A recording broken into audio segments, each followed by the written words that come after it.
ನಿಮ್ ತಂದೆ ನೋಡಿದ್ರೆ ನಿನ್ನ ಟೈಮ್ ಟೇಬಲ್ ಹಾಕಿ ಬೆಳೆಸ್ತವ್ರೆ. ನಿಮ್ ತಾಯಿ ಸದಾ ಸೀರಿಯಲ್ ಹುಚ್ಚು. ಪ್ರಪಂಚದಲ್ಲಿ ಒಬ್ರೆ ನಿನ್ನ ಅತ್ಯಾಗ್ ಪ್ರೀತಿಸೋದಂದ್ರೆ ಆ ನಂದಿನಿ ಮಿಸ್ ಒಬ್ರೆ ಕಣು.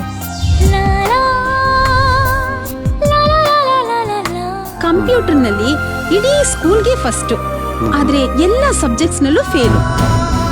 ಈ ಶಾಲೆಗೆ ದಡ್ಡ ಅಂದ್ರೆ ನೀನೇ. ಆ ವಿಧಿಯ ಆಟವ ಬಲ್ಲವರ್ಯಾರು, ಕಂದಾಯಿ ವ್ಯಥೆಯ ಎದುರಿಸಿ ನಿಲ್ಲು. ಅವನ್ ಭವಿಷ್ಯ ರೂಪಿಸೋದು ನನ್ ಕರ್ತವ್ಯ ಅಲ್ವನಿಲ್ಲ. ಅವನೇ ತಿದ್ಕೊಳ್ತಾನೋ ಇಲ್ಲ ನಿಮ್ಮನ್ನ ತಿದ್ದಾನೋ ದೇವ್ರಿಗೆ ಗೊತ್ತು. ನಿಮ್ಮಪ್ಪ ಕೆಲ್ಸಕ್ಕೆ ಕಳ್ಸಿ ನಿನ್ ಜೀವನನ ಹಾಳು ಮಾಡ್ಬಿಡ್ತಾರೆ ಕಣೋ.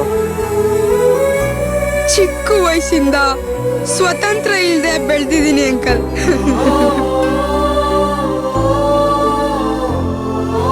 ಯಾವ ತಂದೆ ತಾಯಿನೂ ಮಕ್ಕಳಿಗೆ ಕೆಟ್ಟದನ್ನ ಬಯಸುದಿಲ್ಲಪ್ಪ.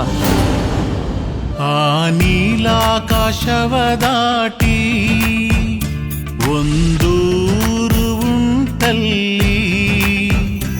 ಆ ಊರಿನಲ್ಲಿ ಮನೆಯೊಂದು, ಆ ಮನೆ ತುಂಬ ನಗು ಉಂಟು. ದಡ್ರಾಗಿರುವಂತವ್ರನ್ನ ಬುದ್ಧಿವಂತರಾಗಿ ಮಾಡೋದು ನಮ್ ಕೆಲ್ಸ ಅಲ್ವಾ ಸರ್? ಓ ನನ್ನ ಮಧುರ ಮಾನಿತನೆ, ನಾನೆಂದು ನಿನಗೆ ಶುಭ ಕೋರುವೆ. ನೀನು ಮಾನಿತ ಕಣೋ, ಮಾನಿತ. ಓ